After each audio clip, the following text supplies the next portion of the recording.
Continuing Cleomenes from Plutarch's Lives, translated by John Dryden, revised by Arthur Hugh Clough. And I don't know where in the paragraph we are, so we're going to start over.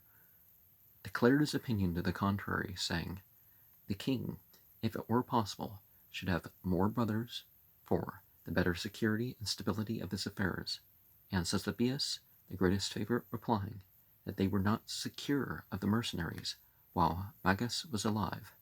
Cleomenes returned that he need not trouble himself about that matter, for amongst the mercenaries there were above 3,000 Peloponnesians who were his fast friends, whom he could command at any time with a nod. The discourse made Cleomenes, for the present, to be looked upon as a man of great influence and assured fidelity, but afterwards Ptolemy's weakness, increasing his fear, and he, as it usually happens, where there is no judgment and wisdom, placing his security in general distrust and suspicion, it rendered Cleomenes suspected to the courtiers as having too much interest with the mercenaries, and many had this saying in their mouths, that he was a lion amidst a flock of sheep, for in fact such he seemed to be in the court, quietly watching and keeping his eye upon all that went on.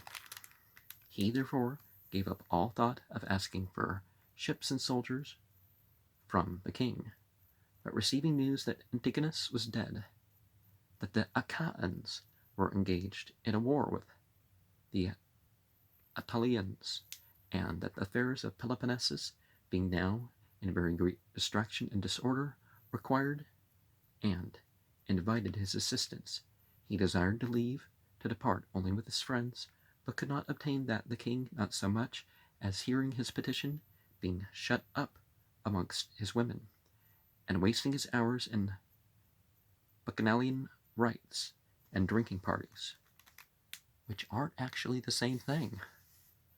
But if you get addicted to any sort of drug while you're doing ceremonies, it's bound to make its way out of that, right? But Cleomenes, the chief minister and counselor of state, thought that Cleomenes, being detained against his will, would grow ungovernable and dangerous, and yet that it was not safe to let him go, being an aspiring, daring man, and well acquainted with the diseases and weakness of the kingdom, for neither could present and gifts conciliate or content them, but even as Epius, while living in all possible plenty and apparent delight, yet desires to live as nature would provide for them, to range at liberty, and bound about the fields, and can scarce endure to be under the priest's keeping.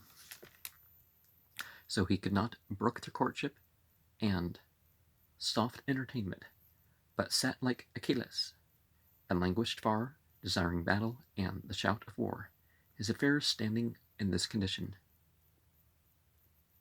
Nicagoras, the Messenian, came to Alexandria, a man that deeply hated Cleomenes, yet pretended to be his friend, for he had formerly sold Cleomenes a fair estate, but never received the money, because Cleomenes was either unable, as it may be, or else, by reason of his engagement in the wars and other distractions, had no opportunity to pay him. Cleomenes, seeing him landing, for he was then walking upon the quay, kindly saluted him, and asked what business brought him to Egypt. Nicagoras, returning his compliment, and told him that he came to bring some excellent war horses to the king, and Cleomenes, with a smile, subjoined, "I could wish you had rather brought young boys and music girls, for those now were the king's chief occupation." Nicagoras, at the moment, smiled at the conceit, but a few days after he put Cleomenes in mind of the estate that he had brought of him, and desired his money, protesting that he would not have troubled him if his merchandise had turned out as profitable and as he had thought it would. Cleomenes replied that he had nothing left of all that had been given him, at which answer Nicagoras, being nettled, told Cleomenes Cleomenes' scoff upon the king. He was delighted to receive the information, but desiring to have some greater reason to excite the king against Cleomenes, persuaded Nicegoras to leave a letter written against Cleomenes, importing that he had a design. If he could have gotten ships and soldiers to surprise Corinne, Nicegoras wrote such a letter and left Egypt. 4 days after, Sisypius brought the letter to Ptolemy, pretending it was just then delivered him, and excited the young man's fear and anger, upon which it was agreed that Cleomenes should be invited into a large house and treated as formerly, but not suffered to go out again. This usage was grievous to Cleomenes, and another incident that occurred made him feel his hopes be yet more entirely overcast. Ptolemy, the son of Cleomenes, a favorite of the king's, had always been shown civility to Cleomenes. There was a considerable intimacy between them, and they had used to talk freely together about the state. He, upon Cleomenes' desire, came to him and spoke to him in fair terms, softening down his suspicions and excusing the king's conduct. But as he went out again, not knowing that Cleomenes followed him to the door, he severely reprimanded the keepers for their carelessness in looking after so great and so furious a wild beast. This Cleomenes himself heard, and, retiring before Ptolemy perceived it, told his friends what had been said. Upon this they cast off all former hopes, and determined for violent proceedings, resolving to be revenged on Ptolemy for his base and unjust dealing, to have satisfaction for the affronts, to die as it became Spartans, and not stay still like fatted sacrifices. They were butchered, for it was both grievous and dishonorable for Cleomenes, who had scorned to come to terms with Antigonus, a brave warrior and a man of action, to wait an effeminate king's leisure till he should lay aside his timbrel and end his dance, and then kill him. These courses being resolved on, and Ptolemy happening at the same time to make a progress to Canopus, they first spread abroad a report that his freedom was ordered by the king, and it being custom for the king to send presents and an entertainment to those whom he would free, Cleomenes' friends made that provision and sent it into the prison, thus imposing upon the keepers, who thought that it had been sent by the king, for he sacrificed and gave them large portions, and, with a garland upon his head, feasted and made merry with his friends. It is said that he began the action sooner than he designed, having understood that his servant, who was privy to the plot, had gone out to visit the mistress that he loved. This made him afraid of a discovery, and therefore, as soon as it was full noon, and all the keepers sleeping off their wine, he put on his coat, and opening his seam to bare his right shoulder, with his drawn sword in his hand, he issued forth together with his friends, provided in the same manner, making 13 in all. One of them, by name Hippias, was lame, and followed the onset very well, but when he presently perceived that they were more slow in their advances, for his sake, he desired them to run him through, and not ruin their enterprise, for staying for a useless, unprofitable man. By chance, an Alexandrian was then riding by the door. Him that threw off, and setting Hippias on horseback, ran through the streets and proclaimed liberty to the people. But they, it seems, had courage enough to praise and admire Cleomenes' daring, but not one had the heart to follow in his system. 3 of them fell on Ptolemy, the son of Cleomenes, as he was coming out of the palace, and killed him.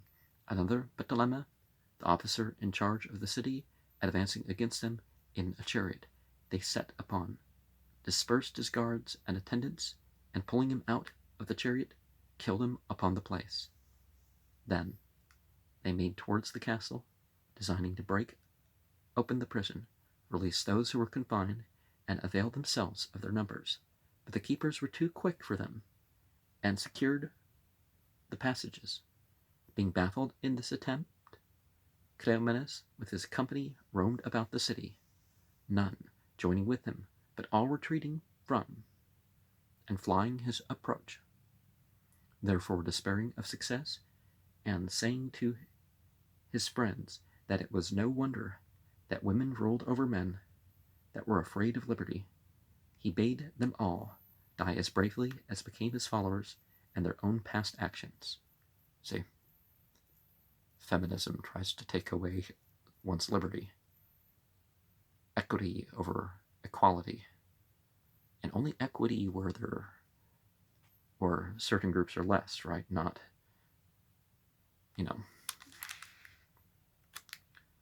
not in the ways where they're already equal or greater, right?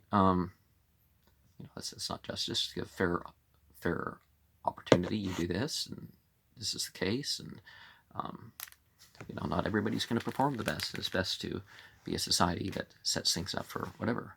And by feminist, I mean like a chauvinist, sexist. Are also be called just equal rights. If it was about equal rights, they'd be called equal rights advocates, which throughout history, feminists fought the equal rights advocates. No, seriously, look it up in North Africa, 1,300 years ago.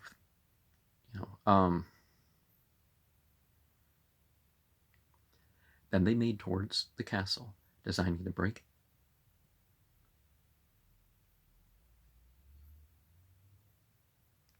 He made them all die as soon as bravely became his followers and their own past actions. This said, Hippitas was first, as he desired, run through by one of the younger men, and then each of them readily and resolutely fell upon his own sword, except Phantius, the same who first surprised Megalopolis. This man, being of a very handsome person and a great lover of the Spartan discipline, the king had made his dearest friend, and he now bade him, when he had seen him and the rest fallen, die by their example. Phantius walked over them as they lay, and pricked every one with his dagger, to try whether any to try whether any was alive. When he pricked Cleomenes in the ankle, and saw him turn upon his back, he kissed him, sat down by him, and when he was quite dead, covered up the body, and then killed himself over it.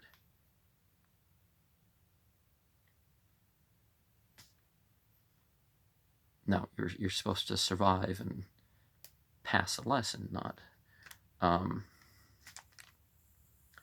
Thus fell Cleomenes after the life which we have narrated, having been king of Sparta 16 years.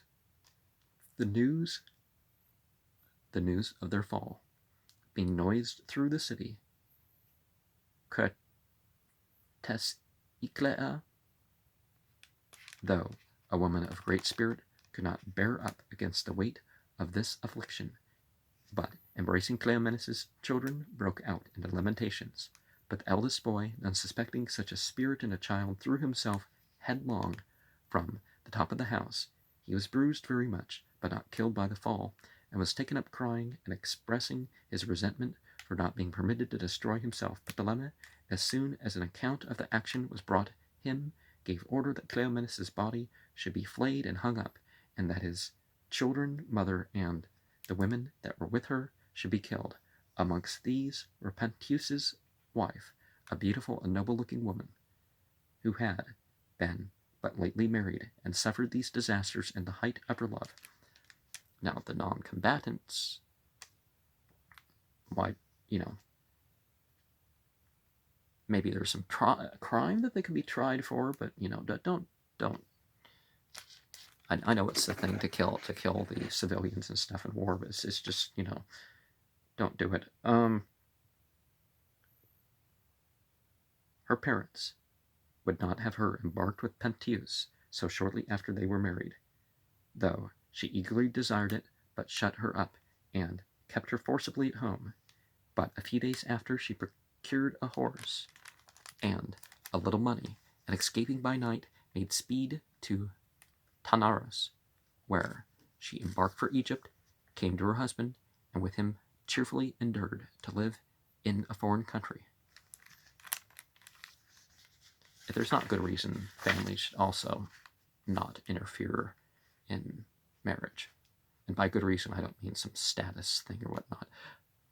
She gave her hand to Cleomenes as she was going with the soldiers to execution, held up her robe, and begged her to be courageous, who of herself was not in the least afraid of death, and desired nothing else but only to be killed before the children. When they were come to the place of execution, the children were first killed before Cleomenes' eyes, and afterwards she herself, with only these words in her mouth, O children, whither are you gone? But Pantius's wife, fastening her dress close about her, and being a strong woman in silence and perfect composure, looked after every one that was slain, and laid them decently out as far as circumstances would permit, and after all were killed, raying her dress, and drawing her clothes close about her, suffering none to come near or to be an eyewitness of her fall, besides the executioner, she courageously submitted to the stroke, and wanted nobody to look after her or wind her up after she was dead. Thus in her death the modesty of her mind appeared, and set that guard upon her body which she always kept when alive.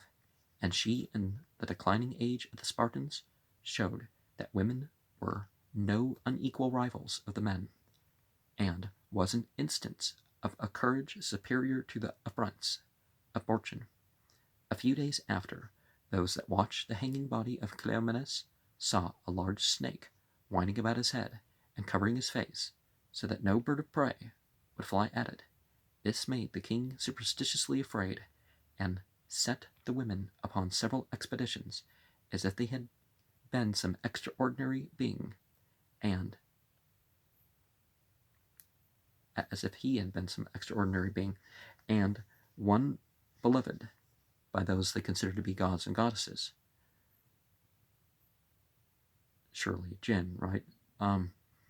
That had been slain, and the Alexandrians made processions to the place, and gave Cleomenes the title of hero and son of the gods, till the philosophers satisfied them by saying that as oxen bred bees, putrefying horses breed wasps, and beetles rise from the carcasses of dead donkeys, so the humors and juices of the marrow of a man's body, coagulating, produce serpents, and this the ancients observing appropriate a serpent rather than any other creature to heroes.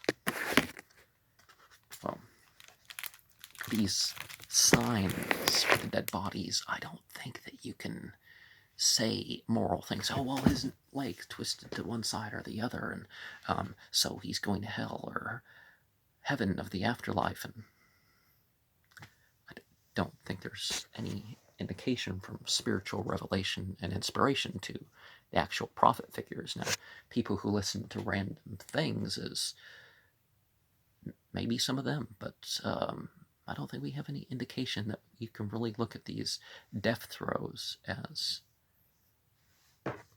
and it does vary per the actual condition that the person died in. If they died from an injury or an illness or something,